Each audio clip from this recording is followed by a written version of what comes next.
আপনার হাতে যে অ্যাওয়ার্ডটি এটা যদি আজকে বিশ্বকাপ হতো তাহলে আপনার অনুভূতিটা কেমন হতো? বাংলাদেশ টিমের সবচেয়ে কুল প্লেয়ার আপনার কাকে মনে হয়? ক্যাপ্টেন হলে কি তখন কি এক্সট্রা রেমুনারেশন দেওয়া হয়? স্যাডলি আমরা নেগেটিভ পার্টটা আগে বেশি আলোচনা করতে পছন্দ করি, যেটা আমার ভালো লাগে না। শাহিদ আফ্রিদি আপনার কাছে এসে আপনার মাথায় একটা হেডস আপ দেয় এবং পরের বলটাই আপনি বাউন্ডারি করেন, কি ছিল ওইটা নিয়ে যদি একটু বলতেন। সুপ্রিয় দর্শক, এখন খেলার বিরতি, আর এই বিরতির সময় কুল বিএসপি স্পোর্টস আওয়ার থেকে আমি চৌধুরী আলতাফ উদ্দিন আপনাদেরকে জানাই সুস্বাগতম।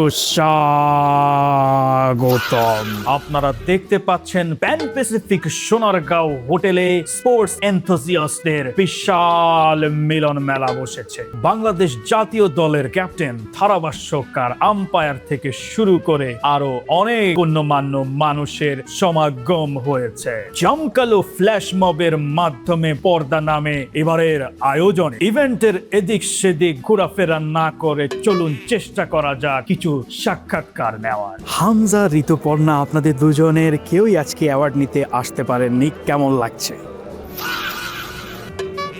ধন্যবাদ। আপনি তো আর্চার এক্সপার্ট। হ্যাঁ, আপনার এই এক্সপার্টিসকে কাজে লাগিয়ে আপনি কখনো আর্চার দিয়ে আম, কাঁঠাল এগুলোকে কখনো পেরেছেন? না, মানে আর কি তীর ধনুক দিয়ে এটা কোনোদিনও করা হয় নাই, বাট আমি গুলতিতে অনেক পারদর্শী। আমরা তো বাংলাদেশে উইন্টারে শুধু ব্যাডমিন্টন খেলি, এখন তো মনসুন সিজনে আপনি ব্যাডমিন্টনের অ্যাওয়ার্ড পেয়ে আপনার কাছে কেমন লাগছে? অবশ্যই অনেক ভালো লাগছে। আসলে ব্যাডমিন্টনটা হয়তো উইন্টার সিজনে সবার কাছে খেলা, সো আমাদের কাছে এটা একটা ইনডোর গেম। সো আমাদের মনসুন নাই, উইন্টার সিজনে আমাদের প্রতিনিয়তই প্র্যাকটিস করে যেতে হয়। এত কিছু থাকতে আপনি কেন টেবিল টেনিসটাই বেছে নিলেন?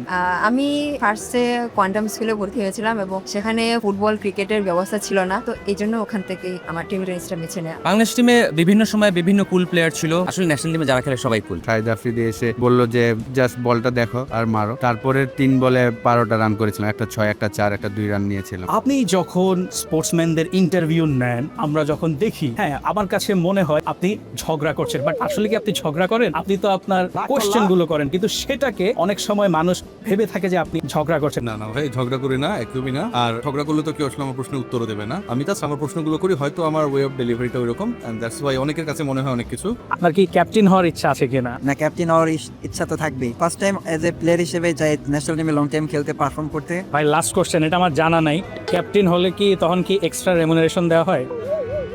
এটা যে ক্যাপ্টেন তাকে আপনি জিজ্ঞেস করেন।